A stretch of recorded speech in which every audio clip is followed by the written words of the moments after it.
Bon. Alors, Chenambourg 2016. Bon, on est sur une robe encore assez tachée, hein. C'est un vin qui fermente tout doucement à la cave. Tous les jours, il nous envoie 3 bulles pour montrer qu'il est toujours vivant et qu'il avance. Bon, on est vraiment sur le Chenambourg. Terroir de Marne gypseuse, hein. On est proche finalement des structures de Bourg, hein, dans les types de sols. Endroit très protégé, hein. Chenambourg, c'est le fond de la vallée, hein. Je veux dire, tu touches la forêt quand il pleut. Exactement. Endroit qui est toujours un petit peu plus frais, avec des maturités très tardives. Voilà, on est sur finalement, c'est la 16 quoi. C'est l'austérité, c'est pas un lieu de facilité. Voilà.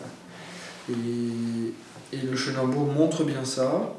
C'est toujours un vin avec une finale très graphite, très terrienne, très terreuse. C'est un vin froid. Malgré la maturité extraordinaire, malgré la richesse de la constitution, ça reste un vin froid, assez austère. C'est ça. Sur la retenue, qui te sollicite, qui te questionne, qui te dit mais avez-vous le niveau?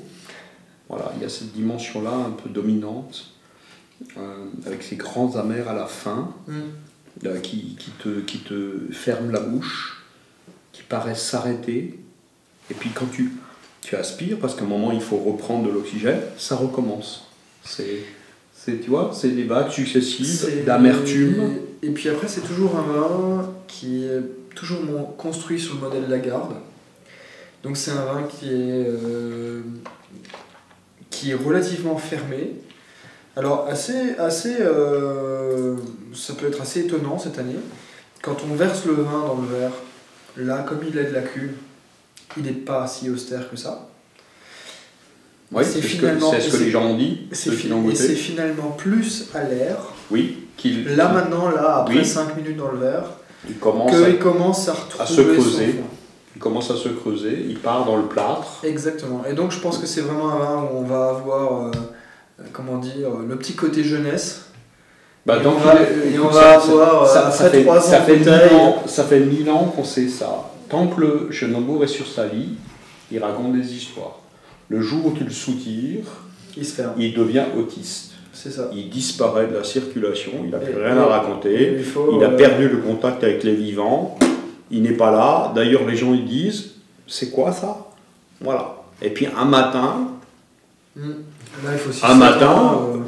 tu goûtes ça, tu ouvres une bouteille pour quelqu'un que t'aimes bien, que t'estimes, tu ouvres une bouteille, le vin à 6, 7 ans, 8 ans, tu goûtes ça, tu as un choc émotionnel, tu te dis mais qu'est-ce que c'est que ce machin?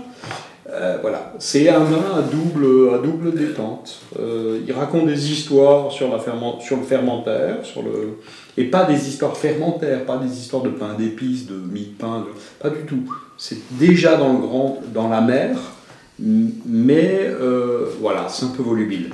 Et puis quand tu le laisses vivre dans le verre, il s'efface. Et ça retrouve même une longueur. Et ça devient comme une espèce de longueur froide. Et le vin, tout à coup, commence à raconter des histoires en vagues successives. C'est assez marrant. Autant Bourg aussi était vraiment sur la chartreuse, sur le côté très racinaire. Autant ici, on est plus terrien. On est moins raciné, c'est plus terre mouillé, c'est plus gâche à plâtre. Voilà. Et c'est quelque part aussi, c'est presque moins massif, hein, et c'est plus élégant sur les finales, c'est plus... Enfin, c'est pas du tout... C'est deux personnes différentes. Oui.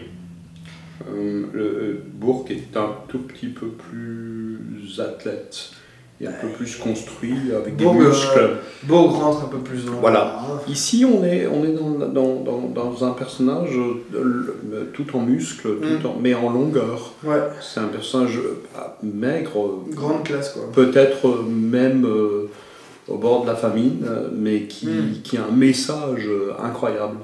Voilà. Donc, on est vraiment... Écoute, moi, je suis surpris par quelque chose, et en même temps, ça me perturbe.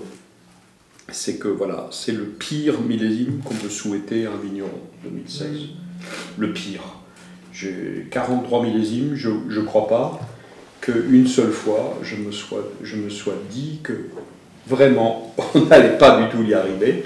Pour moi, la description des primeurs 2015 l'année dernière, à la même époque, le même jour, j'étais tout à fait sûr qu'on ne ferait pas de vin. Et en goûtant ça, je suis totalement abasourdi parce que c'est sans doute l'un des très grands millésimes qu'on a fait ensemble. Vraiment. Il y a une grâce, il y a un équilibre, il y a une évidence. Voilà. Donc le pépin mûr doit être notre seul objectif, notre religion. On ne doit pas lâcher le truc. Viser l'arrêt de croissance. Avoir un arrêt de croissance définitif, fixé le plus tôt possible. Et après, laisser vivre l'objet jusqu'au jour où tout à coup c'est une évidence, on le cherche. En s'éloignant des problèmes quotidiens, des histoires de météo, voilà, aller à la plénitude du pépin quand tu manges le raisin. Et aussi s'éloigner des problèmes de marché, des problèmes... Complètement. Pas s'occuper de ça, c'est les gens qui aiment le grand vin trouveront le grand vin. Exactement. Ils mettent le nez dessus, ils savent que c'est un grand vin et ça le fera. J'ai pas d'inquiétude pour ça, y compris au plus loin, parce que le paradoxe c'est que il y a aujourd'hui beaucoup de grands amateurs partout, de très grands amateurs partout, qui ont parfaitement le réglage, qui savent parfaitement, en mettant le nez dessus, qu'est-ce que c'est un grand vin. Et ils sont pas encombrés de religion, de préférence. Quand c'est un grand vin, ils l'identifient et le font. Donc on avance, on continue, on lâche pas le morceau. On n'a pas de complexe alsacien, hein. Mais surtout pas. On va prouver que l'Alsace est la plus grande région viticole européenne. Bien sûr. Pourquoi est-ce qu'on ne pourrait pas prouver ça? Ben, j'en ai tout à fait l'intention. Regarde, avec quelque chose de rigidifié, avec des arêtes et quelque chose de rond. Et là, on n'est que dans le domaine du calcaire. Après, tu rajoutes le volcanique, le sédimentaire, le cristallin. Tu mets tout ça bout à bout. Il n'y a pas de cave avec autant de diversité que ce qu'on a goûté. Ça, c'est le message le plus important. Il n'y a pas de cave aujourd'hui avec une diversité gustative aussi marquée, aussi distribuée que ce qu'on a goûté. Et donc oui, je pense qu'on vit une aventure assez formidable. On est dans l'universalité du goût et de la dégustation des grands vins.